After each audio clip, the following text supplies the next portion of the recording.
안녕하십니까. 저는 대한민국과 세계의 지속 가능한 발전을 위해 소통을 하며 환경과 관련된 생명과학을 연구를 하고 싶은 민족사관고등학교 3학년 국제반 재학 중인 조승익입니다.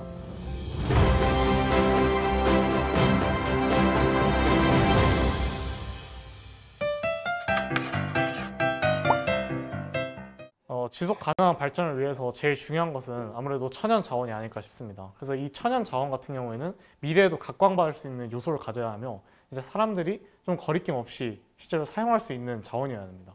그래서 이러한 자원들을 실제로 발굴하고 제가 연구를 하기 위해서 식용곤충 중에 흰점박이 꽃무지 유충을 이용해서 이 흰점박이 꽃무지 유충을 갈아서 실제 항균 효과를 보는 등의 실험을 진행하였고, 이러한 항미생물 효과들을 검증하면서 제가 추가로 하게 된 연구가 미생물의 이제 바이오필름이라고, 미생물이 만약에 형성이 되게 되면 생물막의 군집을 형성하게 됩니다. 근데 이런 생물막 군집을 없애기 위해서는 매우 이제 국소적인 범위의 어떤 항균 효과를 집어넣어야 되는데, 이런 항균 효과를 처리하는 과정에서 제가 연구했던 이 식용곤충인 흰점박이 꽃무지 유충이 도움이 된다는 것을 연구를 통해서 증명하고, 이를 통해서 다양한 국제대회에 출품하여서 현재 성과를 올리고 있습니다.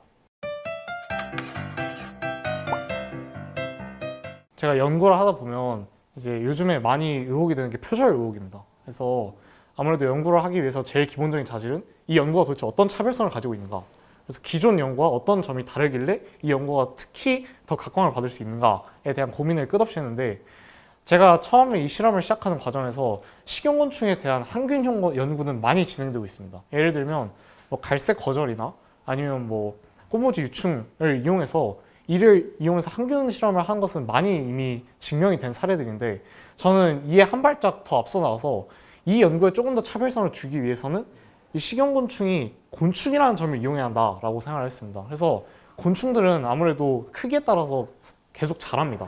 그래서 곤충들이 계속 자라는 과정을 통해서 중간에 그 곤충의 크기가 1령, 2령, 3령으로 구분이 되는데, 그 단계별로 각각 단백질 용액을 뽑아서 그 항균 효과를 처리했을 때 단백질이 어떤 곤충의 몇 령에서 가장 많이 나타나는가를 과제로 제시하였고, 그걸 통해서 저희가 다른 연구는 아예 그 흰점박이 꽃무지 유충 전체를 대상으로 하였지만, 저는 흰점박이 꽃무지 유충 중에서 2령과 3령에서 가장 큰 효과를 보인다는 것을 증명했다는 점에서 연구에 의의가 있습니다.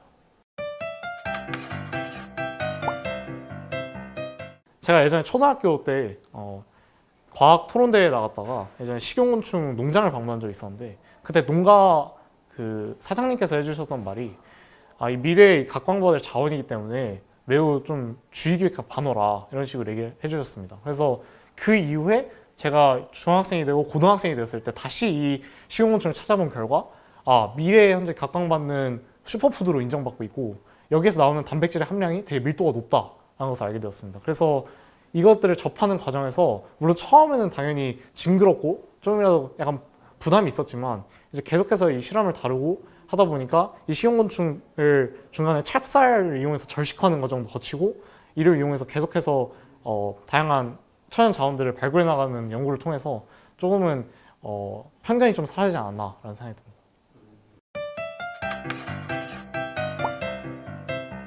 고등학교 2학년 때 그 생물 다양성법에 관심을 가지게 되어서 그쪽 방향으로 생물 다양성법에 관한 연구를 한 적이 있습니다. 바로 생물 다양성법에서 우리나라와 국제 협약 간의 차이를 알아보는 그런 연구를 진행했는데, 국제 협약에서 제시하고 있는 생물 다양성 조약과 우리나라의 생물 다양성 협약이 가지고 있는 한계 조항들을 분석해 보면서 과연 미래 사회가 나아가야 할 방향은 무엇인가에 대한 진지한 고민을 한 적이 있습니다.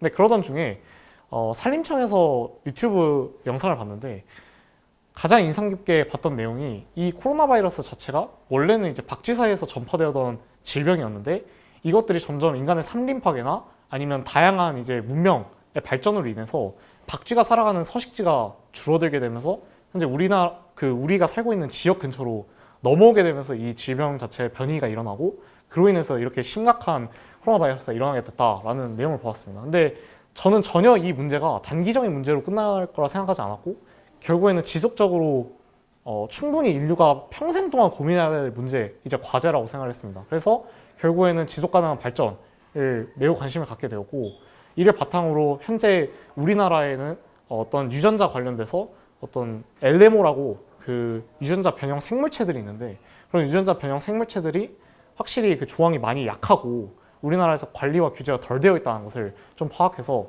그런 점에 좀 관심을 갖고 생명과학을 같이 공부해서 현재 지속 가능한 발전을 위해서 어떤 그 천연적인 자원을 이용해서 인류의 사회 문제를 해결할 수 있을지 그런 것에 관심이 많습니다.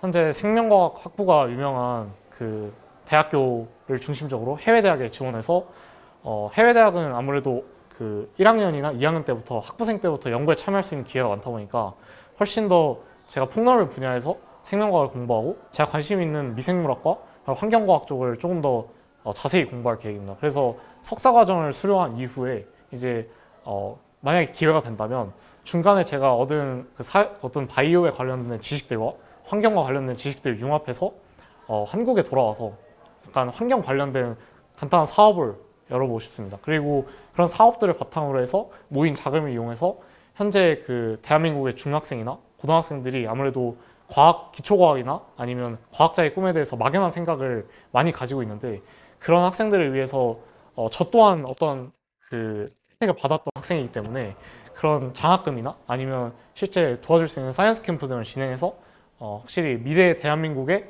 좀 기초과학을 지속 가능하게 이끌 수 있는 사람이 되고 싶다라는 마음이 제 기본적인 생각입니다. 철원 플라즈마 연구소의 연구원분들께서 설명해 주셨던 그 퀀텀닷 기술과 그리고 그 씨앗을 코팅해서 병충해를 제거하는 효과를 이제 본 연구가 가장 기억이 남는데, 제가 아무래도 관심 있는 쪽이 미생물과 식물 쪽입니다. 그래서 미생물과 식물이 어떻게 해서 공생을 해서 천연적이게 이 활용을 한다면 훨씬 더 인간이 사용하는 비료보다 더 무지한 그런 포텐셜을 끌어올릴 수 있고, 그런 점을 제가 많이 생각을 하는 분야였는데, 이번 과학기술 대축전을 통해서 이 철원 플라즈마 연구소에서 연구하는 이 씨앗 코팅 기술 자체에서 매우 신선함을 느꼈습니다. 바로 저희 학교에도 지금 주사야 전자현미경에서 시료를 코팅하는 기계가 있는데, 그런 시료를 코팅하는 기계가 실제 생명과학 연구에 활용될 수 있다는 점은 생각을 하지 못했습니다. 근데 제가 미래 식물과 관련된 기술이나 아니면 농업과 관련된 환경 전화 기술을 공부할 때, 그리고 그것을 이용해서 사업을 기획하는 과정에서 많은 도움이 될까 싶습니다. 제가 그 중학교 때부터 항상 고민했던 것은 바로 미래의 불확실성에 대한 내용이었습니다. 항상 그 잠을 못 자고 아니면 실제로 열심히 공부하는 친구들도 불확실성 앞에 서면 항상 자신감이 없어지고 자존감이 많이 떨어지는 경향을 보입니다. 그래서 저 또한 중학교 때 제가 이만큼 10% 정도 하는 노력이 과연 미래에 제가 하는 일들의 1%라도 차지할 수 있을까라는 항상 그런 고민을 많이 했던 기억이 나는데, 제가 그때 항상 가졌던 마음은 일단은 지금 이 길을 따라가고 있는 사람은 없을 것이다 라고 생각을 하고 계속해서 저 자신을 그 필터링 해놓은 것 같습니다. 그래서 제가 항상 믿는 법칙이 있는데, 바로 인간이 어떤 일에 대해서 성공을 거두게 되면 그 성공에 대해서 이 성공을 반증하기 위해서 항상 실패가 뒤따르고, 그 실패가 오게 되면 다시 인간은 여기에 있어서 노력하는 존재이기 때문에 성공을 맞게 됩니다. 그래서 결국에는 총 보존량은 동일하기 때문에 제가 항상 중학교 때 했던 고민에 대해서는 미래의 과학을 꿈꾸고 미래의 불확실성에 대해서 두려움을 가지고 있는 학생 여러분들께 해주고 싶은 말은, 전혀 두려워할 것 없고 지금 가고 있는 길에서 항상 차별화될 수 있는 요소를, 누구나 할 수 있는 전형적인 일에서 차별화된 요소를 꿈꾸면 그 자체가 여러분들의 성과나 길이 되는 거고, 그 과정을 계속 밟게 되면 여러분들이 실제로 미래의 어떤 연구나 아니면 미래의 어떤 학업을 계속 지속해 나가는 데 있어서 항상 도움이. 선생님 안녕하세요. 저 민사고에서 너무 잘 살고 있고, 선생님 덕분에 좋은 말 많이 듣고, 중학교 3학년 때 힘든 시절 때 선생님께서 곁에 있어 주셔서 현재까지도 성장할 수 있게 되었습니다.